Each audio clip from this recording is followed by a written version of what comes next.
We got Simeone and Daniel. We are Tottenham TV on the line to go through the game with us. Morning, Simeone. Morning, guys. You all right? Good morning. Yeah, good. Pleasing night for Spurs. Lots to get stuck into. Want to talk a little bit about the ball boy, who's getting a lot of credit this morning. Also want to talk about the early substitution that Mourinho made. First and foremost, Mourinho on the sideline. How did the fans take to him? I think it was positive. I think before the game, in the marketplace, in the goal line bar by the South Stand, there was a lot of chanting his name. We started to get that new chant going for him, and I think everyone still appreciates what Poch has done. Obviously, we interviewed a few fans after the game, and they've all mentioned how they miss Poch quite a lot. But I think the perfect man to bring in was Mourinho in terms of getting us to that next stage, getting us over that final line. I think that the fans are starting to take to him, and I know it's not going to be a perfect process straight away. And I think being 2-0 down after 28 minutes didn't help exactly, but I think slowly but surely it's going to be a good move. Yeah, absolutely. Can I just ask, what is Mourinho's new chant? And bear in mind, it's a family show. There's nothing. All right. I'll try and keep it radio friendly. It goes Porto and Inter, United and Madrid. Now he hates Chelsea, bleep, because Jose is a year. Okay, all right, fair enough. Right, it's okay. Now we know. Now we know what the Jose Mourinho chant is. Fantastic. Good stuff. Well, so it's fair to say that the Tottenham fans have taken to Jose Mourinho, an honorary Spurs fan, shall we say? For now. So good stuff. Yeah, until he goes back to chat. No, I'm only joking. Fantastic. Right, okay, look, first and foremost, initially last night, 2-0 down. And look, at West Ham, you guys were rampant initially, and then later on, West Ham scored a couple. Is there a slight concern that actually, things aren't that right, and maybe some of the goals are just papering over a few cracks?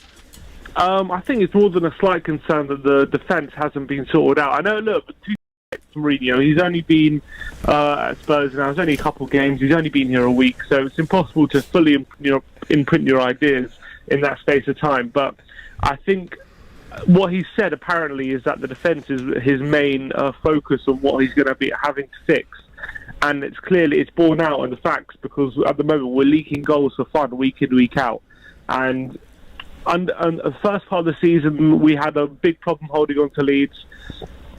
And that Saturday where we were 3-0 up, and yet we nearly gave that away. And yesterday, I think the first half an hour, it could have been worse than 2-0, in all honesty. That's how bad it was getting. But I think it was a bold move by Jose to make that change after half an hour. And that's something Pochettino probably wouldn't have done under his time at Spurs. So I think there is a concern about the defence, but I think there's no better man to kind of reshape that defence than Jose. Let's just touch on that. You mentioned the fact that he made the change as early as he did, and in the end it was a very positive change and really changed the flow of the game. So seemingly he's really going out of his way to portray a certain persona, and he's talking very much about the club, and he's being so complimentary about everybody. Can you see this lasting, or do you think at some point the mask might slip and we might see that Mourinho of old? I think, it's early days. I think he's maybe this is the face that Mourinho wants to portray because he knows how Pochettino was, how he was as a person, not just as a manager. And he knows that he can't come in like a bull in a china shop straight away, and he has to get the fans back on side because there will be some fans who are not for this appointment. But I think at some point, maybe give it 6 months or maybe next season, the Mourinho of old might start coming to the fore. But I think he's playing it well at the moment, and I think he's using his charm and his charisma to get the fans on side, and I think it's working for sure for the time being. But we have to wait and see what happens. We've had some reaction, by the way, mate, to your Jose Mourinho chant, and it's all positive. All right. It is all very positive. I have to say, we might get you to repeat it on the way out. But look, last night, it's fair to say that it wasn't just Jose Mourinho or Harry Kane or a rejuvenated Sergio Aurier or a rejuvenated Dele Alli that was doing the business for you. There was a ball boy involved, wasn't there? So we're just gonna hear quickly about what Mourinho had to say about this ball boy. Just a bit of context. Basically, ball boy picked the ball up, minimum you expect from a ball boy, and then lobbed it back into play very, very quickly, which allowed the play to open up for more at Q. Tottenham equaliser. Let's just hear what Jose Mourinho had to say. To do that, you have to be a very good ball boy. I was between my 10 and 15, 16-year-old. I was a very good ball boy, and the kid is a very good ball boy. Understands the game, reads the game. He's not there just to look to the stands or to the lights or to the scarves. He's there living the game and playing the game very, very well. In the end, I wanted to invite him for the dressing room to celebrate with us, but he disappeared. I don't know where he is, but very good ball boy. Very good, really. I'll tell you where he went, Jose. He went to bed because he's got school in the morning. That's where he's gone. But anyway, look. Well, I mean, look. That was a fantastic thing, wasn't it? That happened last night with the ball boy. Yeah, it was absolutely great, and that's probably the best thing a ball boy could do is get an assist for a goal. You can't get any better than that as a ball boy. It's probably a dream for him to get a high five from the manager. He probably didn't expect that when he was coming out of the tunnel or whatever, when he was getting ready for the game. Yeah, absolutely fine. Must be an amazing experience for him. And just gutted that he had school in the morning so he can hang out in the dressing room. I know. Could you imagine going to the game? Who would have thought that you would be the headline in several of the papers this morning? And also the fact that Mourinho was also a very good ball boy. Who knew? He understood the game. I was ball boy to champions. I have never lost a ball boy match. It was just me and the ball, and I win everything. I want to touch on Dele Alli because he's one that well known. Jose Mourinho has come in and initially he's confronted him in a joking, friendly way, asking him whether he's Dele Alli or Dele Alli's younger, not so talented brother. It looks like we're starting to see Dele Alli again. He was pretty good again last night. Yeah, I think in the past few games he's been the big difference. I think since Jose's come in, he's back to his old self. He really is back to the tricks are starting to come off for him a bit more. He's starting to make more of an impact in the final third, getting the goals and assists, those late runs into the box. I think in Pochettino's final months or maybe even year, Dele was kind of playing a more reserved role, kind of sitting in the centre mid, kind of that number 8 role, kind of having to track back a lot more and support the attack as well. But I think under Jose, he's put him in the number 10 role a lot further forward, and that obviously suits him a lot better. Obviously, he's coming back from injuries and whatnot, which he's had over the last year or so, which has probably hampered his progress. But Jose, I think, has clearly got the belief back in him and that confidence back in him that he can be the player he was a couple of years ago. And I think the things he's doing on the pitch are absolutely fantastic. Every time he's getting the ball, you think something's going to happen, and that hasn't been the case for the past year with Dele. And I think if he carries on this form, no doubt about it, he'll be back in the England squad. He'll be going to the Euros, and I think he'll be full of confidence again.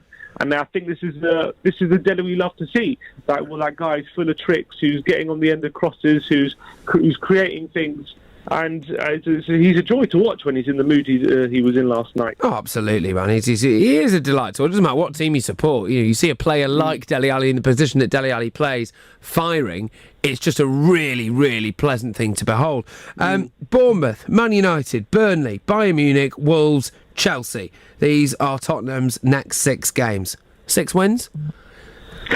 Easy does, exactly. Yeah, 6 out of 6 for sure. You can't. It's way too early to say. I still think the defensive frailties, you've got to look at that and think that has to be sorted out before you can expect win after win, because the manner in which we're leaking goals is very worrying.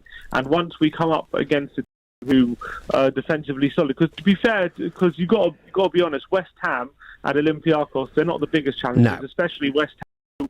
One of the only teams who are probably in worse form than us. They're absolutely rubbish at the moment. And then the Olympiakos, I know they're top of their league in Greece, but they've only had 1 point in the whole Champions League group so far, which was against Spurs actually. But so there are going to be bigger challenges to come. But I think it's obviously a positive step. I think the team have that energy back. You can see that, especially going forward. We just look a lot more creative. We only 5 goals in our last 4 games, I believe, under Pochettino. We've already got that in the first 2 games under Jose. So I think the players they know they're fighting for their position now. They know that they've got a bit of fire in their belly. And you always get that when you get a new manager. You get a bit of a new manager battle. We saw that with United under Ollie. They won their first 14 games. Exactly. And they gave them the job permanently, and then all of a sudden it all fell to pieces. So even if we win the first 6 games, even then it's still too early to say how well Jose will be doing by the end of the season. But I think it's going to be. I think the next 6 games definitely offer an opportunity. They're not too many difficult games in that. There's no game in the next 6 where you're thinking Spurs shouldn't at least be going into that game thinking they can win. Yeah. So I think it's going to be. It should be aiming for maximum points for sure. All right, Simeon. Well, I mean, look, first and foremost, Daniel Levy's played a blinder. 2 wins out of 2. Everyone's talking about this Amazon documentary. Everyone's talking about Spurs. Spurs are splashed all over every single newspaper today. And you know what? As long as Jose Mourinho's in charge, they will probably continue to be. So, Simeon, I'm just going to ask you if you could lead us out with that Jose Mourinho chant again. Make sure you bleep at the relevant moment. All right, it goes. He came from Inter United. He came from Porto United, Inter and Madrid. Now he hates the Chelsea bleep because Jose is a year. Hey, Simeon, good lad. Simeon Daniel there. We are Tottenham TV. Cheers for joining us.